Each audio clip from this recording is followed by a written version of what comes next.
Carta encíclica Laborem Exercens del Sumo Pontífice Juan Pablo II. En el primer capítulo, que es la introducción, vamos a hablar sobre 3 temas. El primero, el trabajo humano 90 años después de la Rerum Novarum. Este punto señala que la Iglesia considera un deber suyo recordar siempre la dignidad y los derechos de los hombres, denunciar las situaciones en que se violan estos derechos y contribuir a orientar esos cambios para que se realice un auténtico progreso del hombre y de la sociedad. Un segundo tema, en una línea de desarrollo orgánico de la acción y enseñanza social de la Iglesia, habla sobre que la cuestión social del trabajo exige un examen de todas las estructuras injustas de la tierra y su transformación en una dimensión más universal. El tercer punto, el problema del trabajo, clave de la cuestión social. Esto nos lleva a la búsqueda de la dirección para hacer la vida humana más humana, para que el trabajo adquiera una importancia fundamental y decisiva. El trabajo es la clave esencial de la cuestión social y el trabajo humano es una vocación divina para la plena humanización. El contenido de esta encíclica es siempre de actualidad. Tiene el tema del trabajo del hombre como la clave social. Además, son temas recurrentes que pareciera que no terminan de resolverse. El trabajo y el hombre. En el libro del Génesis, la Iglesia está convencida de que el trabajo constituye una dimensión fundamental en la existencia del hombre en la tierra. La Iglesia saca esta convicción de la palabra de Dios revelada. Es por esto que lo que es una convicción de la inteligencia adquiere a la vez el carácter de una convicción de fe. En las primeras páginas del libro del Génesis, la fuente de su convicción, según la cual el trabajo constituye una dimensión fundamental de la existencia humana sobre la tierra. Procread y multiplicaos y echid la tierra, sometedla. Está claro que el término tierra se refiere a la parte del universo visible en el que habita el hombre y el término someter la tierra indica todos los recursos de la tierra que mediante la actividad consciente del hombre pueden ser descubiertos y oportunamente usados. Aquella palabra que puestas al principio de la Biblia no dejan de ser actuales. El trabajo en sentido objetivo. La técnica. El proceso de someter la tierra ilumina el trabajo del hombre, ya que el dominio del hombre sobre la tierra se realiza en el trabajo y mediante el trabajo. Emerge así el significado del trabajo en sentido objetivo, el cual halla su expresión en las varias épocas de la cultura y de la civilización. El hombre domina ya la tierra por el hecho de que domestica los animales, los cría y de ellos saca el alimento y vestido necesarios, y por el hecho de que puede extraer de la tierra y de los mares diversos recursos naturales, pero mucho más somete la tierra cuando el hombre empieza a cultivarla y posteriormente elabora sus productos, adaptándolos a sus necesidades. La agricultura constituye así un campo primario de la actividad económica y un factor indispensable de la producción por medio del trabajo humano. El trabajo en sentido subjetivo. El hombre sujeto del trabajo. Para continuar nuestro análisis del trabajo en relación con las palabras de la Biblia, las cuales el hombre ha de someter la tierra, hemos de concentrar nuestra atención sobre el trabajo en sentido subjetivo. Si las palabras del libro del Génesis a la que nos referimos en este análisis hablan indirectamente del trabajo en sentido objetivo, a la vez hablan también del sujeto del trabajo, y lo que dicen es muy elocuente y está lleno de un gran significado. El hombre debe someter la tierra, porque como imagen de Dios es un ser subjetivo capaz de obrar de manera programada y racional, decidir acerca de sí y que tiende a realizarse a sí mismo. El trabajo entendido como proceso mediante el cual el hombre y el género humano someten la tierra corresponde a este concepto fundamental de la Biblia, solo cuando al mismo tiempo en todo este proceso el hombre se manifiesta y confirma como el que lo domina. En efecto, no hay duda de que el trabajo humano tiene un valor ético, el cual está vinculado completa y directamente al hecho de que quien lo lleva a cabo es una persona, un sujeto que decide de sí mismo. Una amenaza al justo orden de los valores. Estas afirmaciones han existido siempre. Podemos notar que en la época moderna, inicio de la era industrial, se contraponía a las diversas corrientes del pensamiento materialista y economista, creando el fundamento del nuevo modo humano de pensar y de actuar. Así las cosas, el trabajador se trataba como una especie de mercancía, en especial el obrero de la industria, que el empresario adquiere, a la vez es poseedor del capital, o sea, los que hacen posible la producción. Este modo de trabajo se difundió rápidamente en la primera mitad del siglo XIX. Conviene reconocer que el error del capitalismo primitivo puede repetirse donde quiera que el hombre sea tratado como instrumento de producción material y no según la verdadera dignidad de su trabajo. Tanto el Papa Juan XXIII como Pablo VI llamaban la atención sobre un precepto gravísimo de la justicia social contemporánea. 8. Solidaridad de los hombres del trabajo. La encíclica Rerum Novarum fue una carta abierta dirigida a todos los obispos y catedráticos. Hablaba sobre las condiciones de la clase trabajadora. En ella el Papa dejaba patente su apoyo al derecho de los trabajadores de formar uniones o sindicatos, pero también reafirmaba en su apoyo al derecho de la propiedad privada. Este sistema sociopolítico liberal refuerza y asegura la iniciativa económica de los capitalistas, sin tener en cuenta las personas que generaban producción o capital. A raíz de la encíclica Rerum Novarum se ha dado lugar a muchos cambios, tales como permitir formar asociaciones y participar en la gestión y productividad de las empresas, formando también grupos de solidaridad en el campo del trabajo. Trabajo, dignidad de la persona.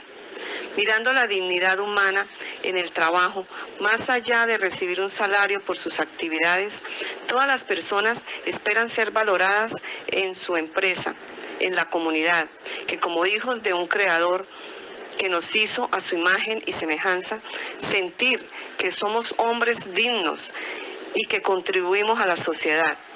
No se trata de cubrir vacantes, sino darle valor y dignidad a ese espacio creado. Forjar un compromiso de buena voluntad, un gana-gana de rentabilidad económica, bienestar social y tranquilidad personal junto con sus familias.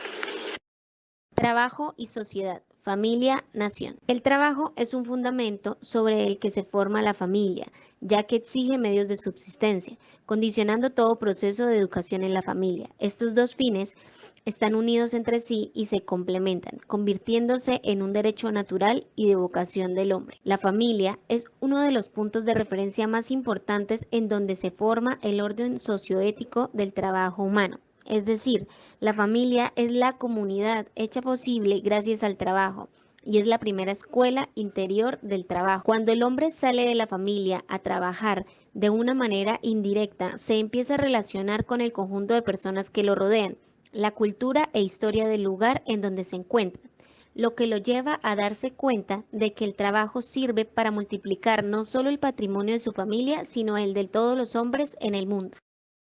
Conflicto entre trabajo y capital en la presente fase histórica.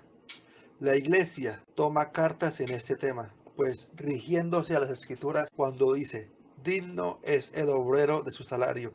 Por eso siempre va a velar por la justicia y equidad en el trabajo. Más allá de los intereses en conflicto, el trabajo y capital han de ser en armonía y cooperar entre sí, pues se necesitan mutuamente. La familia es la fuente donde se desarrolla el proceso de orden de trabajo socioético.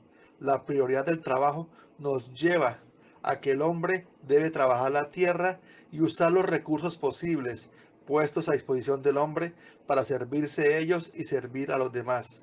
En conclusión, el hombre debe ser un escritorio de todo lo que se encuentra en la naturaleza, el mar, la tierra, convirtiendo en su lugar de trabajo para beneficio propio y beneficio de los demás.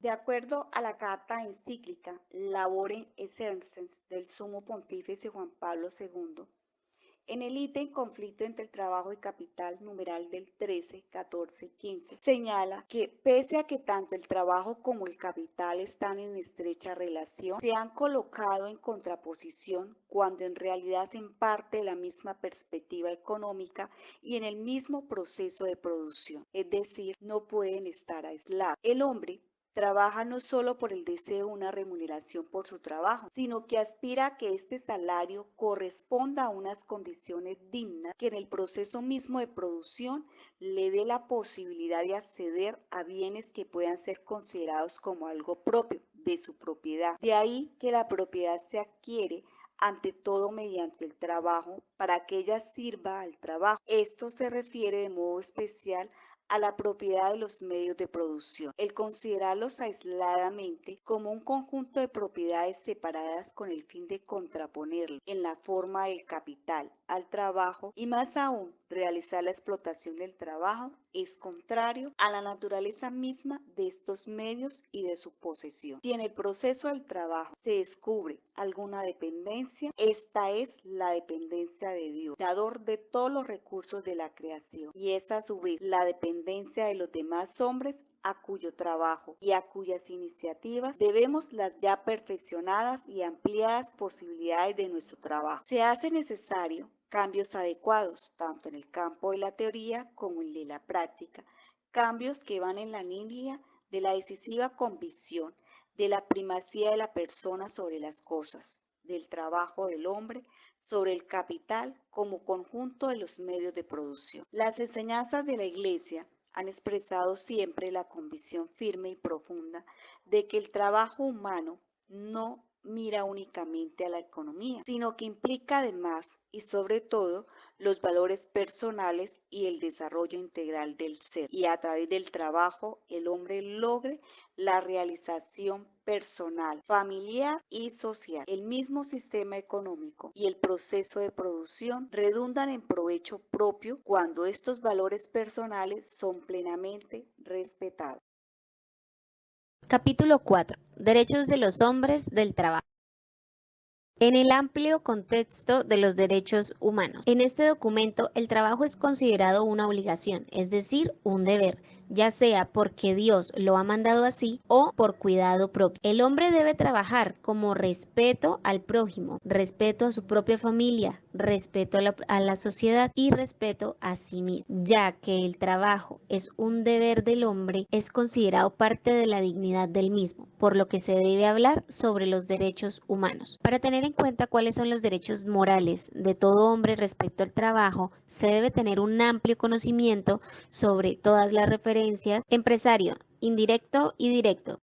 El empresario indirecto son las personas, instituciones y contratos colectivos que determinan sustancialmente sea uno u otro aspecto de las relaciones de trabajo y condicionan de este modo el comportamiento del empresario directo. En pocas palabras se puede decir que el empresario indirecto es el Estado. Los empresarios directos son todas las empresas o instituciones que contratan directamente al empleado. En algunos casos, el empresario, inmerso en un sistema de condicionamientos, fija unas condiciones laborales por debajo de las exigencias objetivas. Actualmente, dentro de las relaciones económicas del país, se sabe que hay múltiples conexiones entre países, esto creando una interdependencia de entre países, con el fin de intercambiar materias primas que no se producen dentro de cada país. Este sistema de dependencias recíprocas es normal en sí mismo, sin embargo puede convertirse fácilmente en ocasiones para diversas formas de explotación o injusticia, tales como lo son los casos en los que los países inflan el precio de los productos que venden aún teniendo precios de materias primas bastante bajos, con el fin de sacar beneficios para la empresa. Para poder combatir esto y definir cuáles son los derechos del trabajador, se debe llegar a un equilibrio,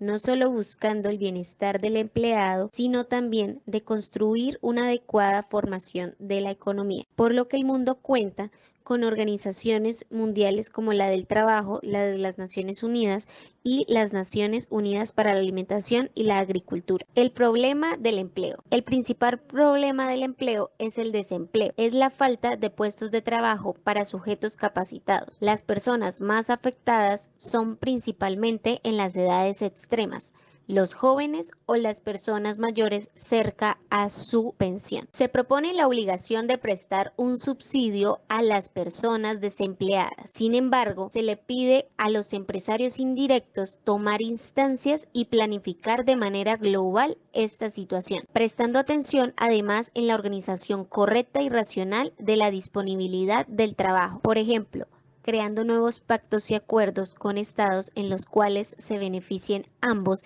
y requieran de más trabajo humano. Las organizaciones internacionales nombradas anteriormente tienen como objetivo desarrollar este campo, pero primero deben diagnosticar de manera correcta todas las complejas situaciones y condicionamientos naturales, históricos, civiles, entre otros, que afectan al empleado, con el fin de crear planes de acción establecidos conjuntamente, mayor operativamente y ser mucho más eficaces dependiendo de cada situación. El Estado debería comprometerse a facilitar también el descubrimiento de nuevos trabajos, como lo son los de la tierra, la industria y múltiples servicios, trabajos de planificación, también científicos, artísticos, de capacidades especiales de los individuos, entre otros, generando más empleo para las personas. Este trabajo conjunto solo busca la revalorización del trabajo humano, no solo a nivel económico, sino también cuidando, respetando y velando por la dignidad del sujeto, es decir, de cada persona. Salarios y prestaciones sociales. Ya claro, el importante cometido que tiene el compromiso de dar un empleo a todos los trabajadores, esto en aras de garantizar los derechos inalienables del hombre en relación con su trabajo. Encontramos otras prestaciones importantes a resaltar: que la madre se dedique al cuidado y la educación de los hijos según las necesidades diferenciadas de la edad de estos hijos. El abandono obligado de tales tareas por una ganancia retribuida fuera de casa es incorrecto desde el punto de vista del bien de la sociedad y de la familia. La verdadera promoción de la mujer exige que el trabajo se estructure de manera que no deba pagar su promoción con el abandono del papel insustituible que como madre tiene en la familia. Otra prestación tiene que ver con asegurar la vida y la salud de los trabajadores y de su familia, cuidar la salud en caso de accidente de trabajo. Otra es el vinculado al derecho al descanso semanal, el domingo, a un reposo más largo, vacaciones, el derecho a la pensión, al seguro de vejez. Como vemos,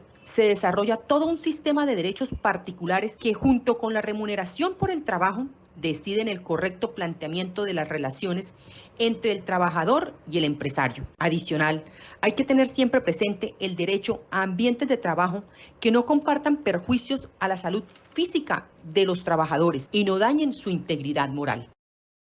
Importancia de los sindicatos. Sobre la base de todos estos derechos, brota aún otro derecho, es el derecho de asociarse, es decir, a formar asociaciones que tengan como finalidad la defensa de los intereses vitales de los hombres del trabajo. Estas uniones llevan el nombre de sindicatos. La doctrina social católica considera que los sindicatos son un exponente de la lucha por la justicia social, por los justos derechos de los hombres del trabajo. Recordemos que el trabajo tiene como característica que antes que nada une a los hombres, y en esto consiste su fuerza social, la fuerza de construir una comunidad. En definitiva, en todo sistema social, el trabajo y el capital son los componentes indispensables del proceso de producción. Las exigencias sindicales no pueden transformarse en una especie de egoísmo de grupo. Esto deberá también entrar a corregirse, con miras al bien común de toda sociedad. Así pues, vemos cómo la actividad de los sindicatos entra indudablemente en el campo de la política, pero recordemos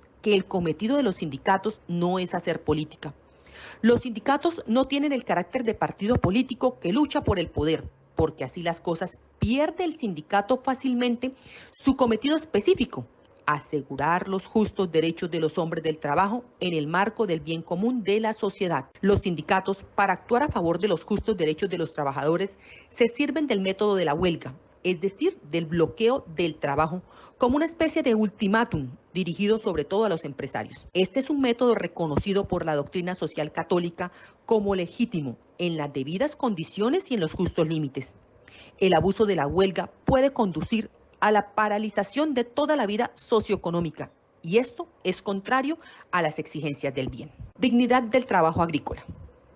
La situación del hombre que cultiva la tierra en el duro trabajo de los campos, el mundo agrícola, que ofrece a la sociedad los bienes necesarios para su sustento diario, reviste una importancia fundamental. Las condiciones del mundo rural y el trabajo agrícola no son iguales en todas las partes del mundo. El trabajo del campo cuenta con no leves dificultades, tales como el esfuerzo físico continuo y a veces extenuante, las escasas y estimas en que está considerado socialmente hasta el punto de crear entre los hombres de la agricultura el sentido de ser socialmente unos marginados.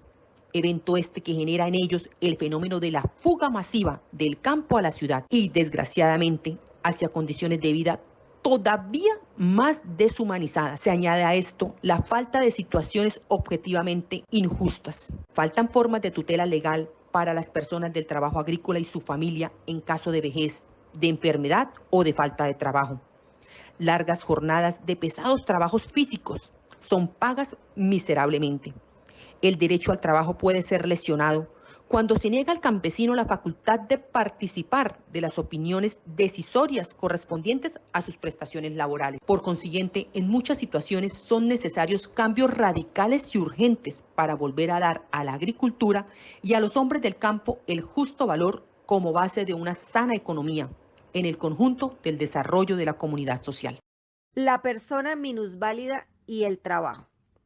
La participación y normalización de las personas con discapacidad en el mercado laboral tiene grandes inconvenientes, luego que depende de factores internos de las empresas. Sin embargo, el Ministerio de Trabajo lleva a cabo actividades de divulgación en las que brinda asesorías a empresarios sobre los mecanismos de inclusión laboral de las personas con discapacidad. La ONU también interviene en este proceso promoviendo el derecho a que puedan vincularse en el mercado laboral abierto con los ajustes que garanticen entornos inclusivos accesibles y materializando lo que implica en la práctica para la no discriminación. Cabe resaltar que es fundamental centrar la atención en ellas, dado que la persona minusválida es uno de nosotros, con todos los derechos y participa plenamente de nuestra misma humanidad. Así que debe facilitársele el participar en la vida de la sociedad en todas las dimensiones como un sujeto de trabajo de pleno derecho, útil, respetado por su dignidad humana,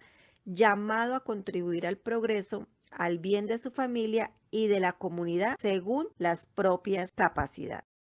El trabajo y el problema de la inmigración. Este es un fenómeno antiguo que todavía se repite y aunque es contemplado bajo cierto aspecto un mal por las dificultades que debe atravesar quien emigra, en determinadas circunstancias es, como se dice, un mal necesario y ciertamente se hace mucho para que dentro de lo posible permita incluso un bien en la vida personal, familiar y social del emigrado, en lo que concierne tanto al país donde llega como a la patria que abandona. Retomando lo que concierne a la actividad laboral, se conoce que ciertos empleadores pueden quebrantar algunos derechos. Dicho esto, la emigración por motivos de trabajo no puede convertirse de ninguna manera en ocasión de explotación financiera o social. No obstante, cabe resaltar que las leyes de otros países en este aspecto y más en la actualidad, están estructuradas para que los emigrantes cuenten con los mismos derechos referente al trabajo respecto a los demás trabajadores de aquella determinada sociedad, concluyendo que la labor misma exige frente al valor fundamental del trabajo la dignidad de la persona.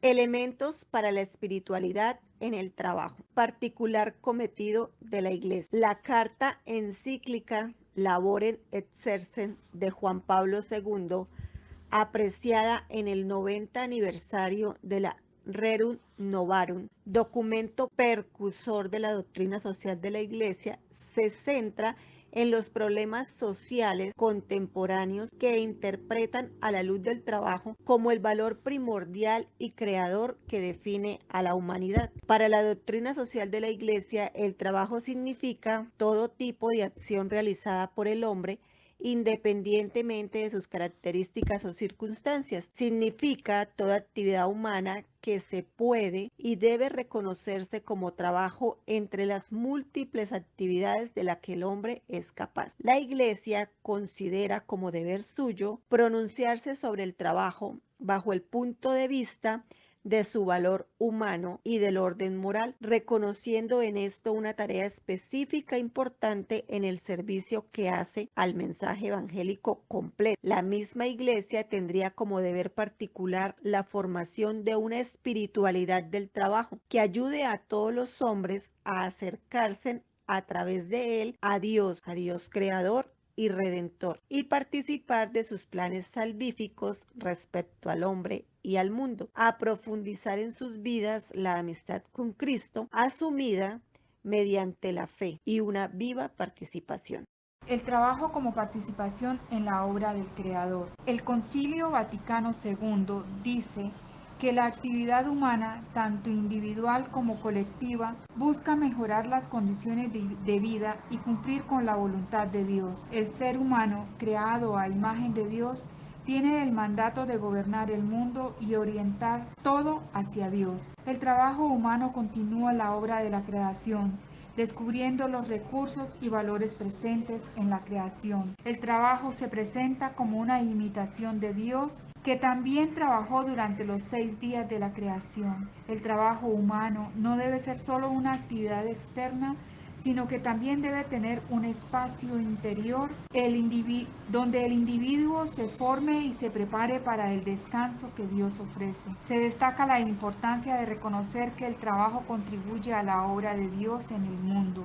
Todos los trabajos, incluso los más ordinarios, pueden ser vistos como una continuación de la obra del Creador. Aquellos que realizan un trabajo de manera provechosa y en servicio de la sociedad están desarrollando la obra de Dios, sirviendo al bien de los demás y contribuyendo a los designios divinos en la historia. Se enfatiza la necesidad de que esta espiritualidad cristiana del trabajo sea compartida por todos y especialmente en la época actual.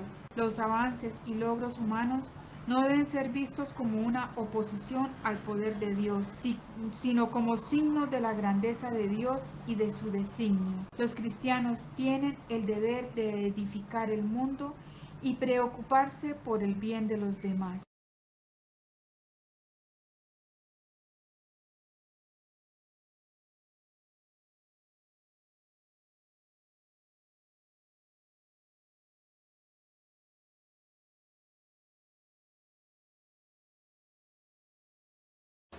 Cristo, el hombre del trabajo. Esta verdad según la cual a través del trabajo el hombre participa en la obra de Dios, destaca que Jesucristo mismo fue un hombre del trabajo, un carpintero como José de Nazaret. Jesús cumplió con el trabajo confiado a él y valoró el trabajo humano en sus enseñanzas y parábolas. El apóstol Pablo también destacó la importancia del trabajo y animó a los creyentes a trabajar diligentemente. La enseñanza de Cristo y del apóstol Pablo sobre el trabajo tienen una gran importancia para la moral y la espiritualidad del trabajo humano. Se resalta que el trabajo no solo transforma las cosas y la sociedad, sino que también perfecciona al individuo. El verdadero progreso no se limita a los avances técnicos, sino que implica un desarrollo integral del ser humano. En el Antiguo Testamento no faltan múltiples referencias al trabajo humano y a las diversas profesiones ejercidas por el hombre. Jesucristo en sus parábolas sobre el reino de Dios se refiere constantemente al trabajo humano. Habla además de los distintos trabajos de las mujeres. Esta enseñanza de Cristo acerca del trabajo, basada en el ejemplo de su propia vida, encuentra un eco particularmente vivo en las enseñanzas del apóstol Pablo. Este se gloriaba de trabajar en su oficio y como apóstol ganarse por sí mismo el pan. De aquí derivan sus instrucciones sobre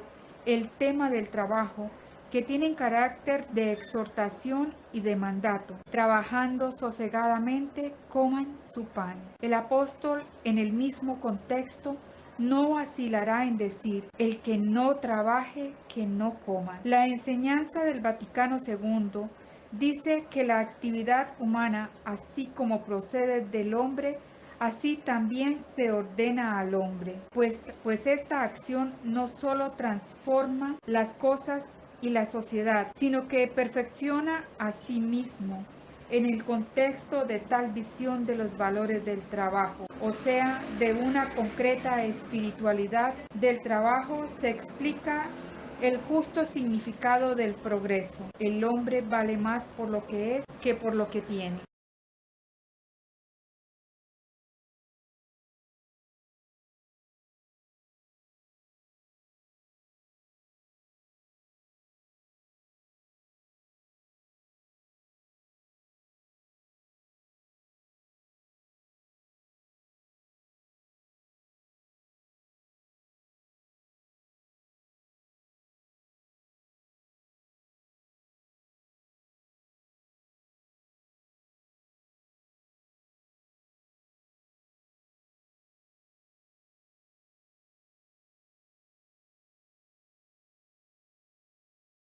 El trabajo humano a la luz de la cruz y la resurrección de Cristo. Existe todavía otro aspecto del trabajo humano, una dimensión suya esencial en la que la espiritualidad fundada sobre el Evangelio penetra profundamente. Todo trabajo, tanto manual como intelectual, está unido inevitablemente a la fatiga. El Evangelio pronuncia en cierto modo su última palabra, también al respecto en el misterio pascual de Jesucristo, y aquí también es necesario buscar la respuesta a estos problemas tan importantes para la espiritualidad del trabajo humano. El sudor y la fatiga que el trabajo necesariamente lleva en la condición actual de la humanidad ofrece al cristiano y a cada hombre que ha sido llamado a seguir a Cristo la posibilidad de participar en el amor y en la obra de Cristo que ha venido a realizar. En el trabajo humano, el cristiano descubre una pequeña parte de la cruz de Cristo y la acepta con el mismo espíritu de redención con el cual Cristo ha aceptado su cruz por nosotros. Esto confirma por una parte lo indispensable de la cruz en la espiritualidad del trabajo humano, pero por otra parte se descubre en esta cruz y fatiga un bien nuevo que comienza con el mismo trabajo, con el trabajo entendido en profundidad y bajo todos sus aspectos y jamás sin conclusión. La visión cristiana del trabajo como una participación en la obra del Creador se destaca la importancia de reconocer el valor y la dignidad del trabajo. Imitando a Dios en su labor creadora, se menciona la vida y las enseñanzas de Jesucristo, así como las enseñanzas del apóstol Pablo, como ejemplo de la importancia y el significado del trabajo en la tradición cristiana.